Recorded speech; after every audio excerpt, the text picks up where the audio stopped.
हर कहानी कुछ कहती है। तो दोस्तों आइए सुनते हैं आज की कहानी क्या कहती है। आज की कहानी का नाम है पुण्य का फल। एक समय की बात है, किसी शहर में एक गरीब सेठ रहता था। वो अपनी पत्नी के साथ कैसे तैसे गुजारा करता था, पर वो किसी ज़माने में बहुत धनी था। जब वो धनी था तो उसने बहुत सारे पुण्य के काम किए थे। गौशाला बनाए थे, पाठशाला बनाया था, पर धीरे धीरे करके उसका धन खत्म होता गया और वो गरीब हो गया। और आजकल वो गरीबी में जी रहा था।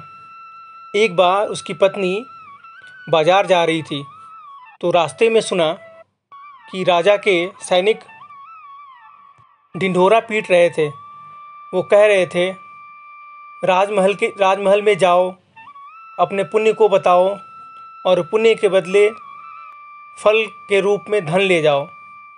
राजमहल में जाओ, अपना पुण्य बताओ, पुण्य के बदले फल स्वरूप धन ले जाओ। उसकी बीवी सुन के घर आई तो उसने सेठ से बोला कि राजा के यहाँ भी जाओ, आपने तो इतने सारे पुण्य किए हैं, और राजा को बताओ और फल स्वरूप धन मांग लाओ। यह सुनकर वह सेठ खुश हुआ। उसने बोला, हाँ, मैंने तो खूब सारे पुण्य के काम किए हैं। मैं जाता हूँ राजा के पास और उनके अपने पुण्य के काम सुनाकर उसके बदले धन लेके आता हूँ। वह जाने के लिए तैयार हो गया। जब वो जाने लगा तो उसकी पत्नी ने रास्ते में खाने के लिए 4 रोटी बांध दिए। वो रोटी लेकर निकल पड़ा।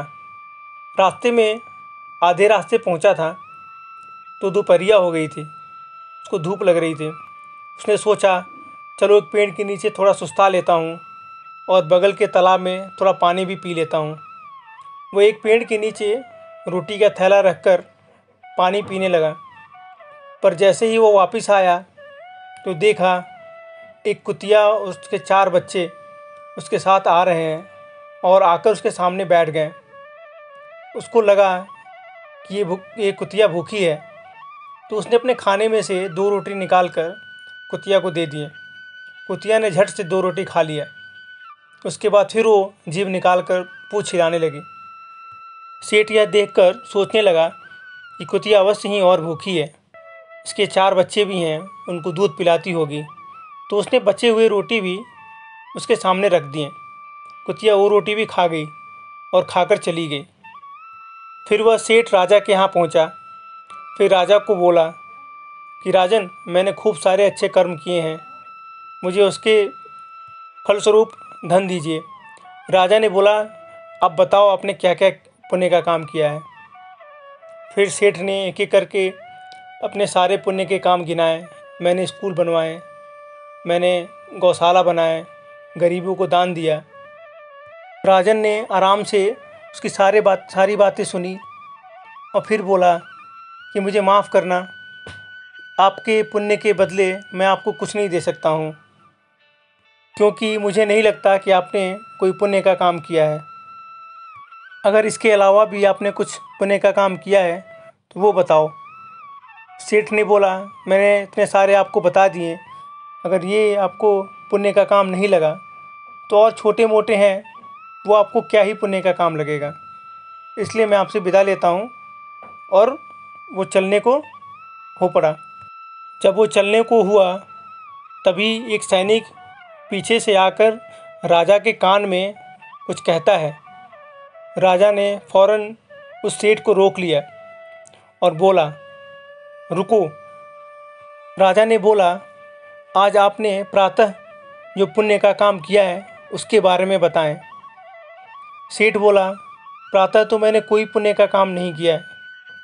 राजा बोला, आप फिर से याद करके बताओ, आपने प्रातः आज कुछ पुण्य का काम किया है।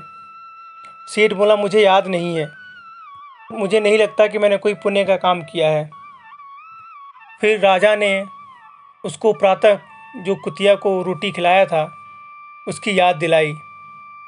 फिर बोला, ये आपने पुण्य का काम किया है, इस पुण्य के बदले आप मुझसे पूरा राज्य भी मांग लो तो मैं देने को तैयार हूँ। सेठ बड़ा आश्चर्यचकित हुआ। वो बोला, ये कोई पुण्य का काम नहीं है, ये तो बहुत छोटा काम है। राजा बोला, जो आदमी पुण्य करके भूल जाता है, असल में वही पुण्य होता है। पुण्य वो नहीं होता जिसको हम करके पूरी दुनिया में बखान करें। अगर हम पुण्य करके ढिढोरा पीटेंगे तो उसका फल वहीं कट जाता है। आप इसके बदले कुछ भी मांग लो, मैं आपको देने के लिए तैयार हूँ। फिर राजा ने सेठ को खूब सारा धन दिया और सेठ घर आकर फिर पुराने जैसे जीवन व्यतीत करने लगा और धनी हो गया। तो दोस्तों, आप कोई भी पुण्य का काम करते हैं, किसी को दान देते हैं, किसी भूखे को खिलाते हैं, तो उसे दुनिया में ना ढिढोरा पीटें। जब आप उसको बोलना शुरू कर देंगे तभी से उसका फल मिलना होगा वो कट जाता है। तो दोस्तों, आज की कहानी यहीं ख़त्म होती है। कल मैं फिर हाजिर होऊंगा नए कहानी के साथ। अगर आपको ये वीडियो अच्छी लगी तो लाइक कीजिएगा और भी अच्छी कहानियों के लिए इस चैनल को सब्सक्राइब कीजिएगा। कल मैं फिर हाजिर होऊंगा, तब तक के लिए मुझे विदा दीजिए। धन्यवाद।